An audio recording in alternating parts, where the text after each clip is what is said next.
Hola a todas y a todos, bienvenidos a esta primera entrevista en formato vídeo en el blog. La verdad es que es un formato que ya tenía ganas de ponerme con él y precisamente a la entrevistada de hoy le agradezco el último empujoncito que me ha dado para lanzarme a hacer entrevistas en vídeo. Es una entrevista que yo tenía muchas ganas de hacer porque hoy hablamos con Jessica Buelga. Jessica es asturiana, es psicóloga, especialista en coaching. Y bueno, es consultora, formadora, facilitadora en temas de gestión de personas, gestión del talento, selección de personal, por ejemplo.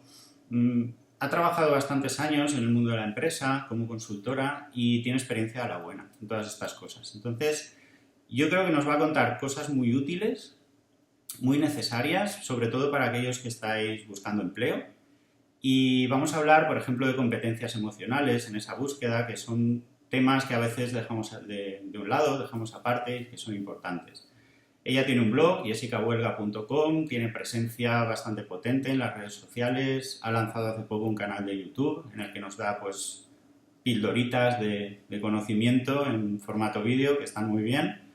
Os voy a poner enlaces a todas estas cosas aquí abajo en el post, o sea que no os preocupéis, lo podéis seguir todo. Y bueno, ya está, vamos a hablar con ella, que es lo realmente interesante de esta entrevista. Jessica, ¿qué tal? ¿Cómo estás? Bien, pues con esta presentación yo casi que ya me voy y cerramos la entrevista. Bueno, me ha encantado cómo me has presentado y cómo me ves.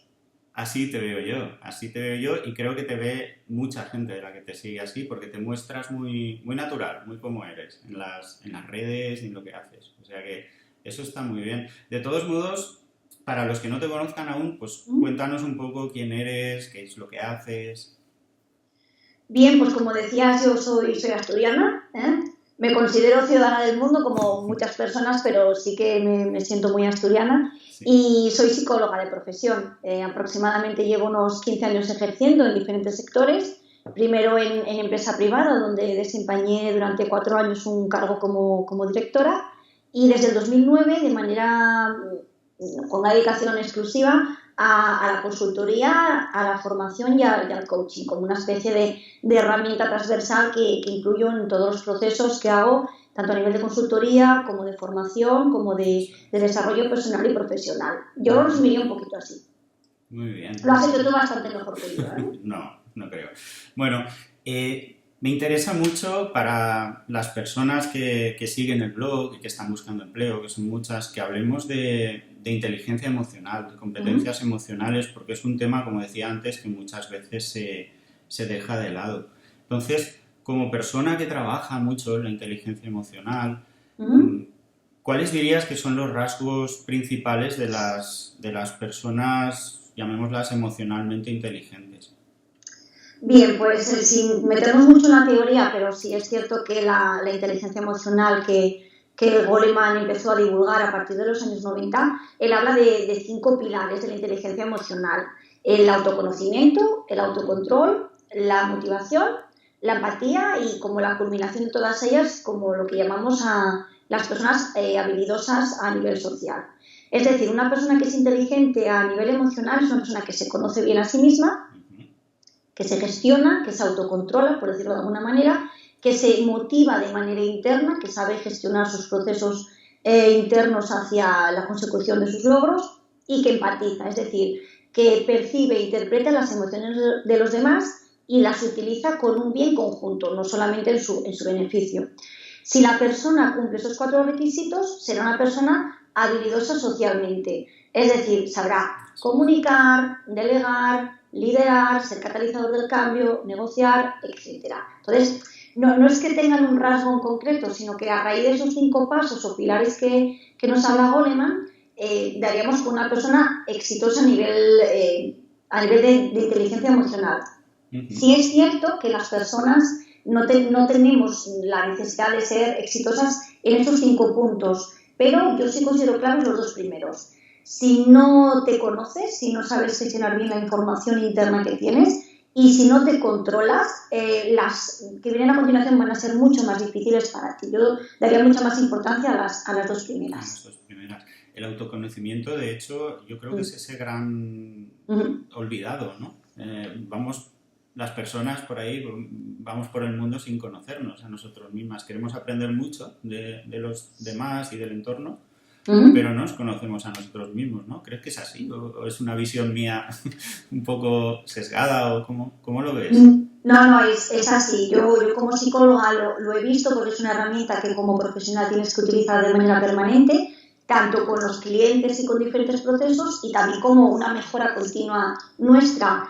Y cuanto más profundizo en ese aspecto, más me doy cuenta de que las carencias que nos vienen y de que las potencialidades que tenemos al alcance de nuestra mano vienen por un error y por un fallo en dejar de lado el autoconocimiento y pensar que todo lo bueno del mundo está ahí afuera. De hecho, esta semana Juan Pedro Sánchez me lo ha puesto en bandeja y ha publicado un artículo buenísimo con esta línea de pensamos que el éxito está en saber cosas de afuera y olvidamos lo que tenemos dentro, pero no como algo metafórico, sino como de verdad que tenemos muchísima información nuestra que desconocemos y que la tenemos al alcance de la mano las 24 horas del día.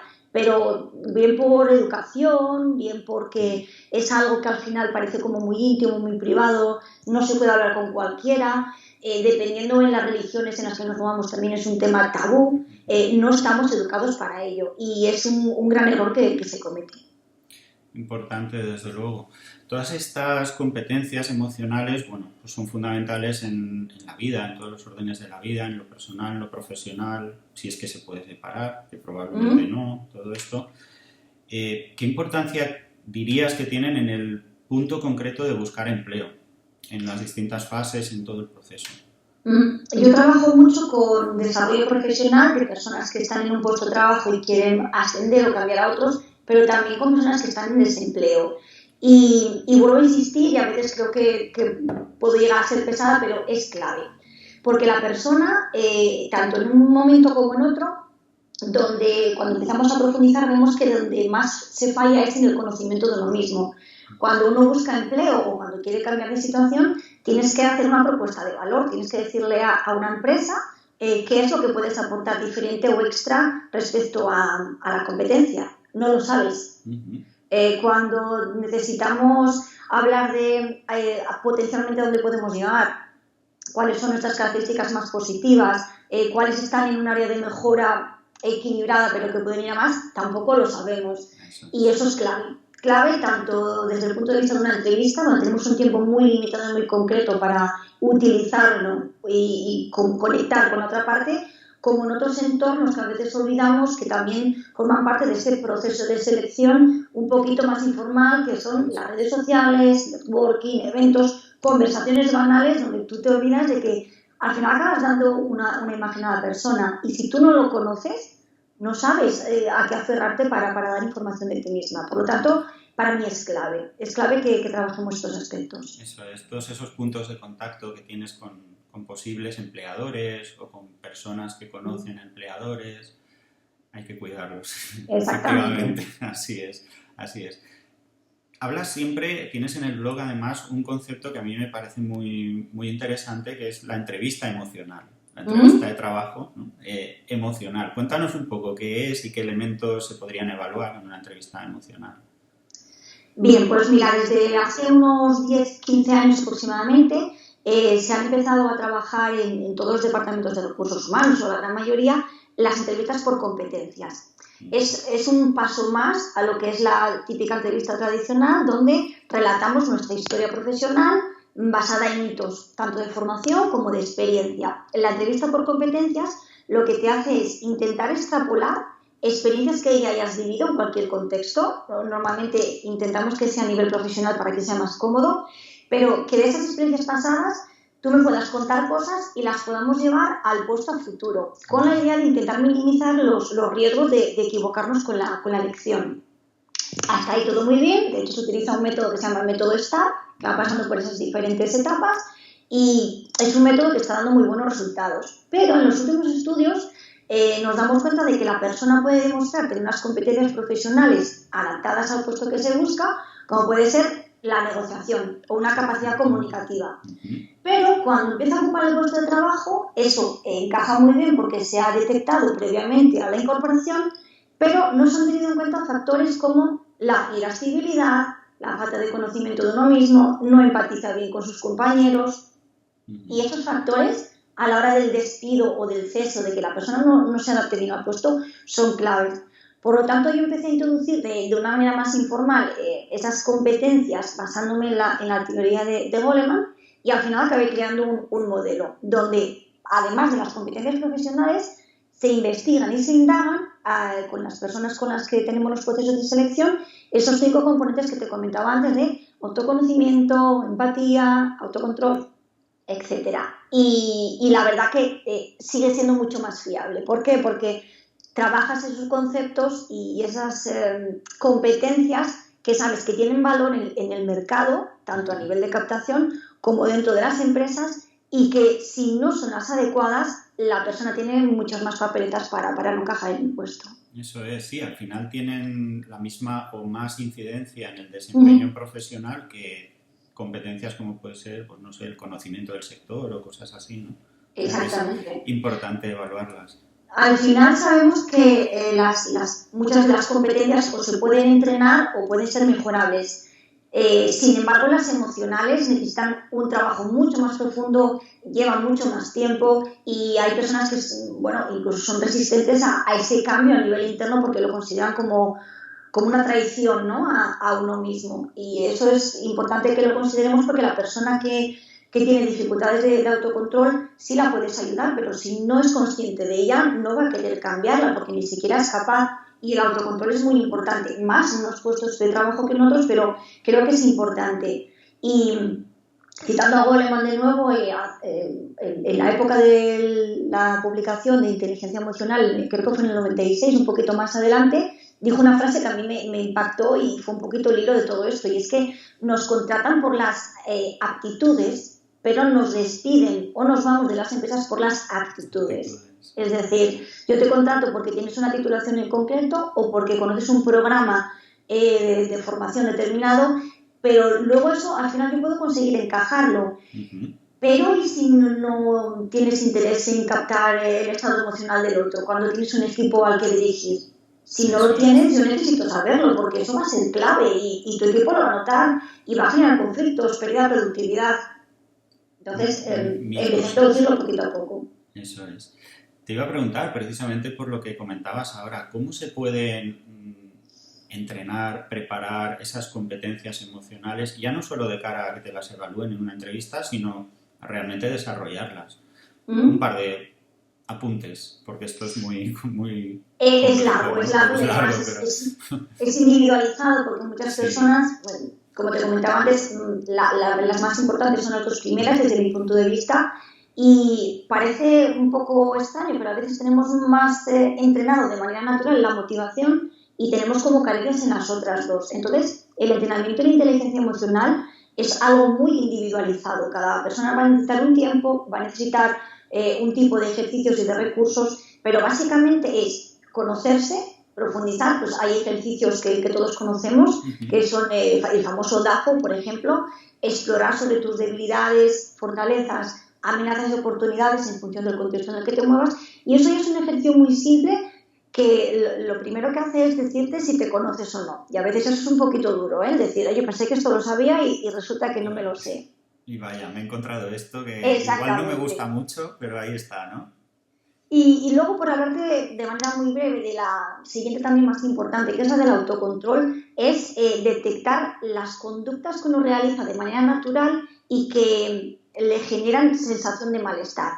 Empezar a profundizar, es que al final siempre tiramos del autoconocimiento, empezar a pensar en qué situaciones y qué contextos me siento mal, por el motivo que sea, ver qué pensamientos tengo, ver qué sensación me generan y ver qué conducta genero. El autocontrol ahí consistiría en generar nuevos pensamientos que me hagan llegar a nuevas conductas alternativas a la conducta anterior que me generaba malestar o problemas. Eso pueden ser 2 recursos para utilizar en la vida. Yo considero que si eres una persona equilibrada, posiblemente seas un profesional equilibrado. El ente que hablabas antes de persona, profesional, bueno, me cuesta mucho dividirlo. Entonces esto para mí es algo transversal.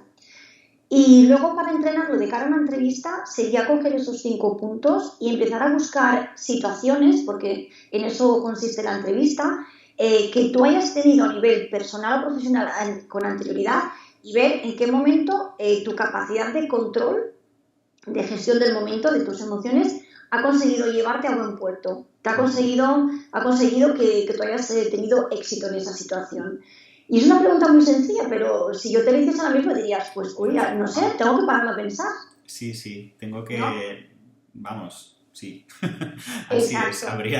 Igual te quedabas en blanco o atascado en mitad de la entrevista, ¿no? Y yo estoy segura de que tanto tú como todas las personas hemos tenido situaciones en las que nos hemos sabido gestionar y controlar, pero no las tienes frescas. Entonces, el entrenamiento de la entrevista emocional consiste en eso, en traer a la memoria las competencias emocionales adecuadas en función de las competencias profesionales que vayan más dirigidas a ocupar ese perfil de trabajo y entrenarlas, tenerlas tan en la memoria tan recientes que cuando te las pregunten las cuentes como algo completamente natural. Y es que es natural porque es tu historia de vida. Claro. Son situaciones en las que has estado y... Exactamente. Así es. Una pregunta que me hacen mucho ¿Sí? y que, bueno, a veces da lugar a situaciones complicadas en las entrevistas.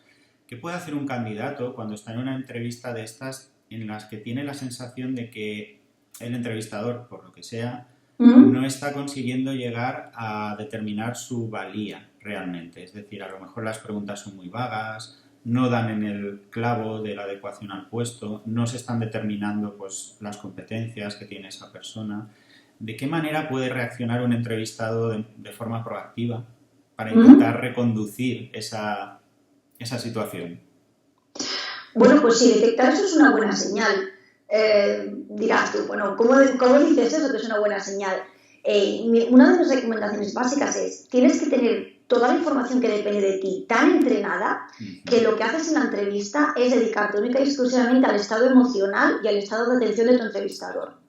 Es decir, si tú estás detectando que las preguntas son muy dispersas, que incluso que le aburres, si dices que nuestras historias aburren a los entrevistadores, pues es clave. Lo primero no sentirte mal, porque el entrevistador es una persona y no tenemos información suficiente sobre él. Igual ha dormido mal, le duele un hombro y esas caras de extrañeza que nos pone no son referentes a nosotros, son a un estado físico que tampoco nos va a compartir, no nos conoce de nada. Entonces, primero, tranquilizarse y estar seguro de lo que estamos contando, porque eso está muy entrenado.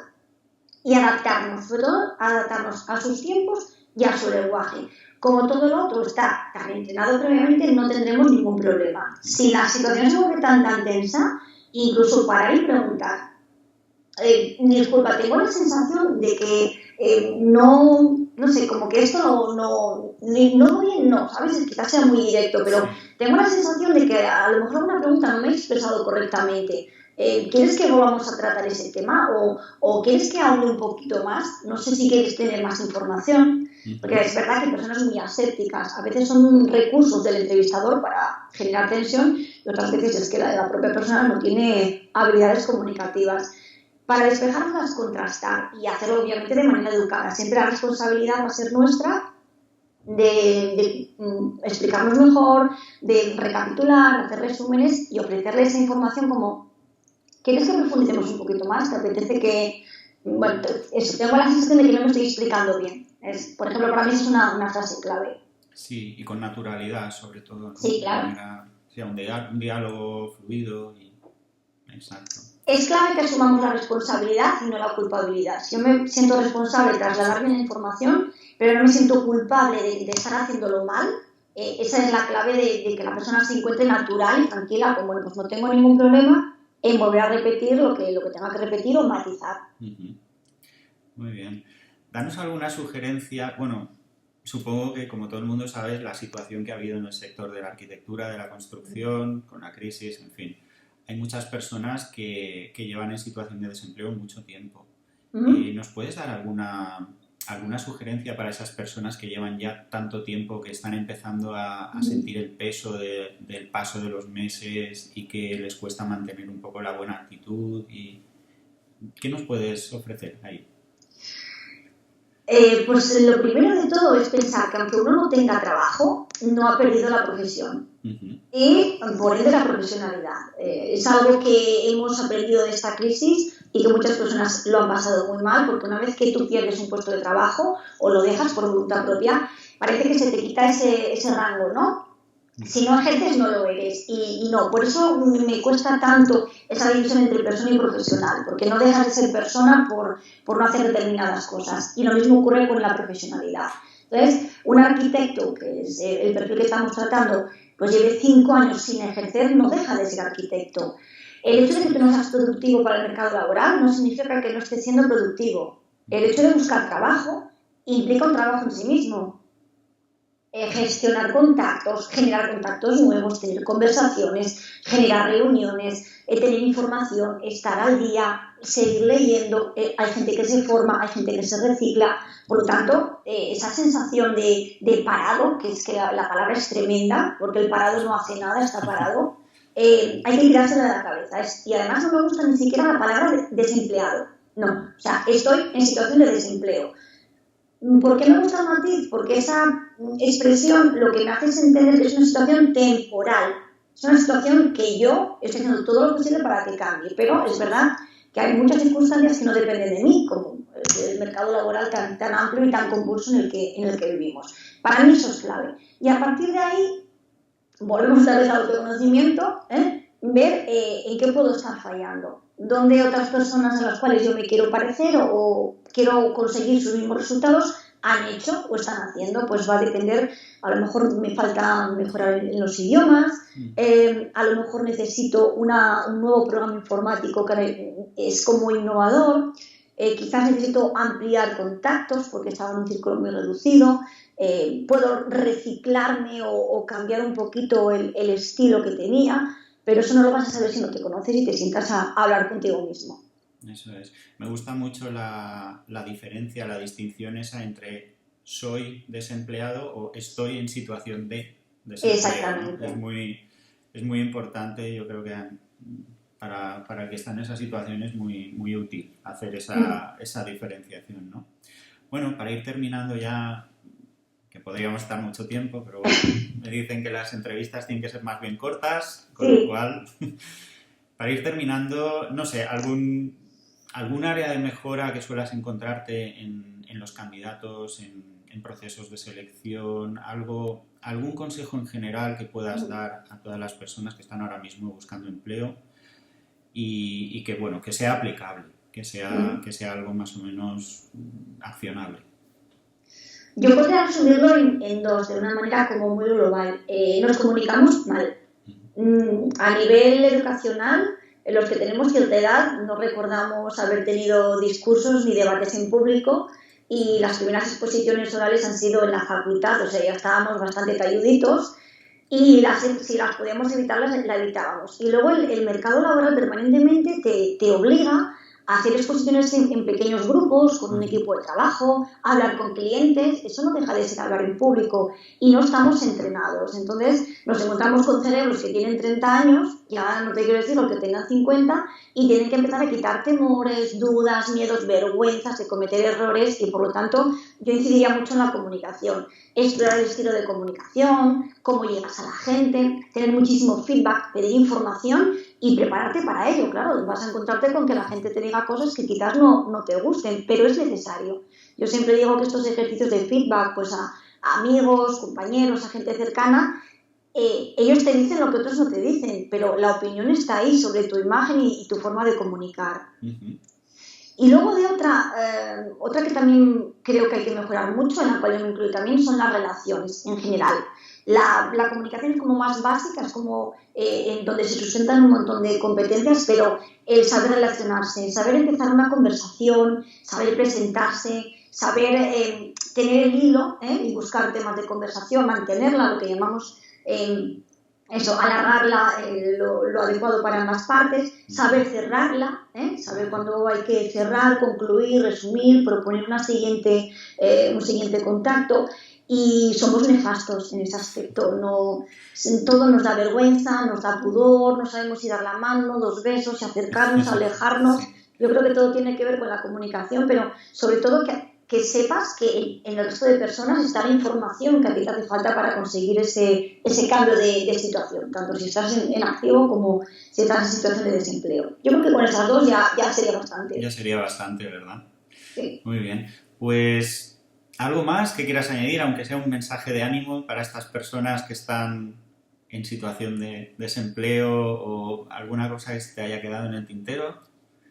Incidir sobre todo en esa parte que tanta mella ha hecho en el sector del desempleo. Normalmente cuando las personas llegan a mí suelen llegar ya con una situación devastadora para ellos, donde ya cuesta mucho reconducir a nivel anímico, no a nivel profesional. Y entender que uno es, y no solamente por lo que hace, sino que es persona de manera global. Y la profesionalidad no se pierde por haber dejado de ocupar una silla, un despacho y, en vuestro caso, utilizar cartabones, reglas y mediciones. Por lo tanto, si uno es un arquitecto que ahora mismo no tiene trabajo, pero puede cambiar a una situación si pone de su parte y nunca olvida que sigue siendo arquitecto. Yo me quedaría con eso porque sé que es cuando uno ya está tocando fondo es lo que necesita reforzar. A partir de ahí, todo lo otro ya son pautas de contacto, networking, marca personal, comunicación, etcétera. Pero si tú no tienes la capacidad de verte seguro de tu profesión, todo se vuelve más complejo. Sí, así es. Seguimos siendo arquitectos, hagamos lo que hagamos. Además, es una profesión de vocación. Entonces, yo creo que uno sigue siendo arquitecto toda su vida, incluso aunque se dedique a otras cosas o no se dedique a nada. Y eso es importante. Pues muchas gracias, Jessica. Te agradezco mucho esta entrevista. Yo creo que ha sido bastante útil, que va a gustar a las personas que siguen el blog, incluso a las que no estén en situación de desempleo también, porque son consejos muy, muy útiles. Y hasta la próxima. Muchísimas gracias por la invitación. Espero que no haya resultado demasiado larga No. y que sea útil para quien la pueda ver o incluso recomendar a otra persona. Así que encantada de compartir un momento contigo. Seguro que sí. Muchas gracias. Bueno, y a Un abrazo. vosotros, un abrazo. Y a vosotros os espero abajo en los comentarios. Podéis comentar lo que queráis, preguntar lo que os apetezca. Os animo a que interactuéis. Y seguiremos con estas entrevistas en formato vídeo. Me ha gustado la experiencia. Gracias a Jessica, me he lanzado. Y nada, hasta la próxima.